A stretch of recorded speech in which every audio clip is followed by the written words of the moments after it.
Hey, what's up, everybody? This is Charles. I want to welcome you guys to another episode of the Dreamerspro Show, where we cover everything from sports, hot topics, classic debates, and we give you guys a fresh perspective on things and how we see them.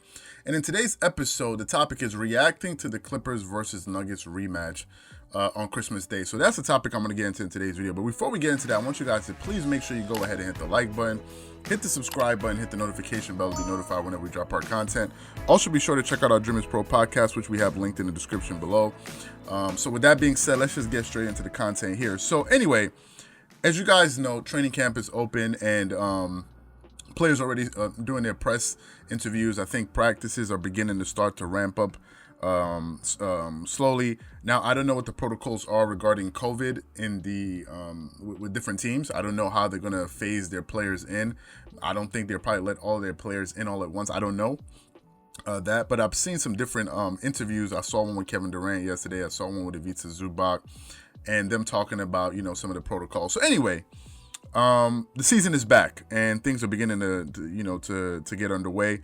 We have the preseason about to start next week, so that's pretty exciting as well. Now, the NBA released their schedule.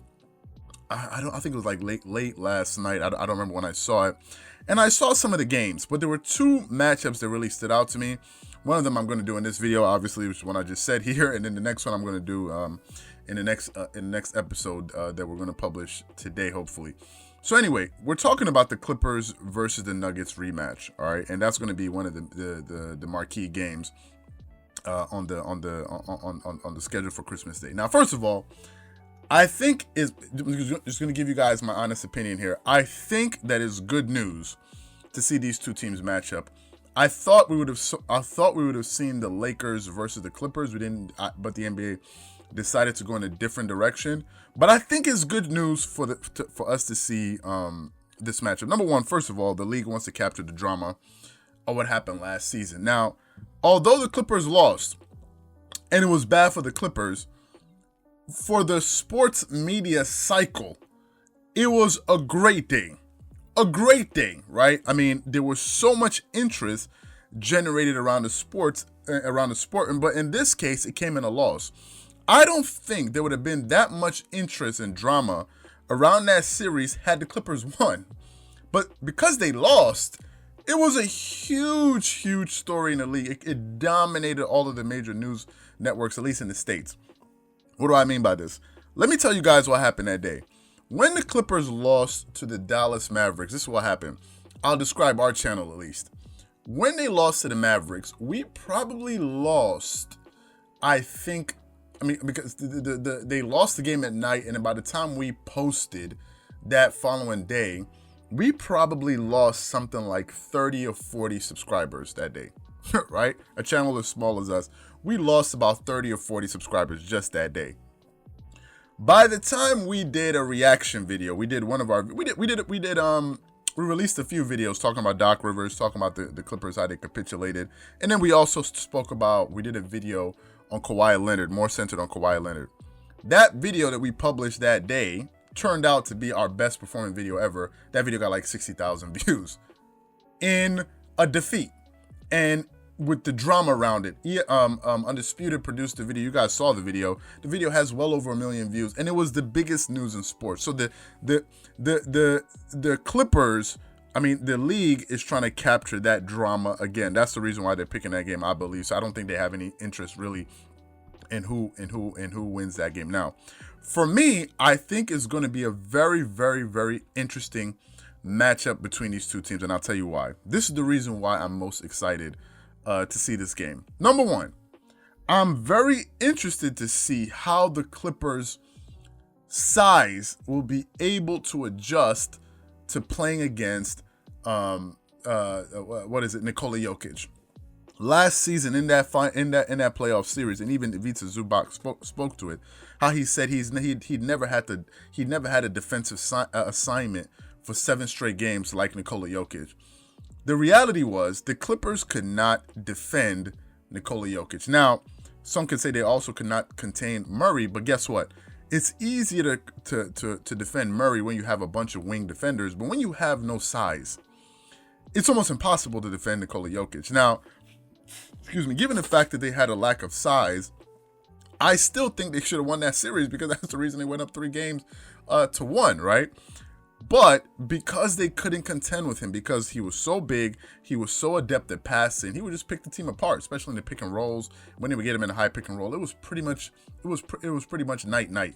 Whoever they put on him, he would just pretty much abuse him. Ivica Zubac, yeah, he had the size, but he wasn't skilled enough as a defender, and Montrezl Harrell was just too small, right? And it's one of the reasons, I think, also due to the fact that Montrezl Harrell grossly underperformed in the playoffs, is one of the reasons I think it probably affected his money that he would have probably gotten in the offseason. He underperformed, and that hurt his chances to make money. Simple and plain. Yeah, he was a sixth man in the NBA, but him underperforming in the playoffs affected his money tremendously. He went from averaging, I think, about 18 points per game to 10 or something like that. So the Clippers could not deal with him. Now, I think is a good barometer for us to see if some of these moves that they made this offseason will have any effect. Now, let me just say this.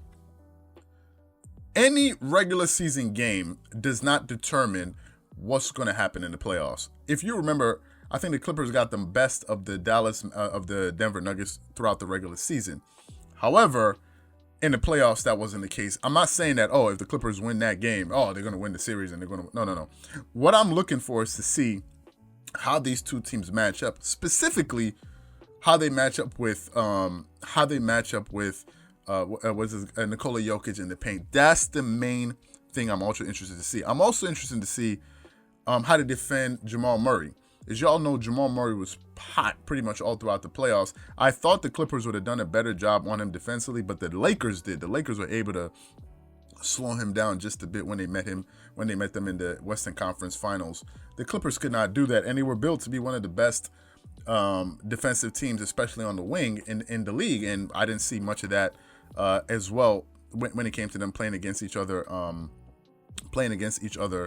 in the playoffs. I'm also interested to see how Paul George looks, because Paul George was a big question mark for the Clippers all throughout the playoffs last season. Now, Paul George for the regular season, he pretty much averaged 21 points per game. But when it got to the playoffs, he was averaging 20 points per game, getting you with 3.8 assists, 6.1 rebounds. His free throw shooting percentage was good at 90% from the free throw line. However, his 3-point shooting was 33%, which is not good, given the fact that for the season he shot close to what? He shot 40% from the three. 40%. So he had a major drop off from the three. In those 8 bubble games, he shot over 50% from the three. So his 3-point shooting went out the window. His overall field goal percentage went all the way down to 39%, which is not okay. Let's to be nice, let's say 40%, which is simply not good enough. He was not shooting the ball well, and we all saw that in that game 7 when with pretty much that shot that he hit off the side of the backboard pretty much is was a summation of his overall performance in the playoffs. He was pretty much up and down. But for me, and also finally, I'm also interested to see if Jamal Murray remains hot, because he was hot in the playoffs, but now it's a new season. Let's see if he got better and all of these different things. And also, given the fact that this team has new expectations going into this season, it's one thing to see, because no one was picking them to beat the Clippers in that series. But now that everyone's antennas are up and they have everyone's attention, it's going to be interesting to see if they can live up now to that hype, because now people have legitimate expectations of that team. Because if you knock off the team that was favored to come out of the West, if you knock them off, then a lot of people are going to be looking at you to see, okay, are you the real deal, or was this a one-off? So I think it's also going to be a good test for the Denver Nuggets, not just for that game, but for the season overall, to see if they can capture that same magic that they were able to capture in the playoff run that they had last season in the Orlando bubble, because it was spectacular, let's be honest, especially Jamal Murray in that first round against Donovan Mitchell against the Utah Jazz. Then he continued his play in the second round against the Clippers, and then ultimately going to the Western Conference Final. So I thought they went on a good run, but for me, I think it's going to be an interesting matchup for all of the things that I mentioned before. So what I want to know from you guys is, do you agree with me? Do you think this is going to be an intriguing matchup? Do you get the logic behind the NBA deciding to put these two teams against each other on Christmas Day? Whatever you guys think, please leave your thoughts and comments in the comment section below. Again, if you enjoyed the video, please make sure you go ahead and hit the like button, hit the subscribe button, hit the notification bell to be notified whenever we drop our content.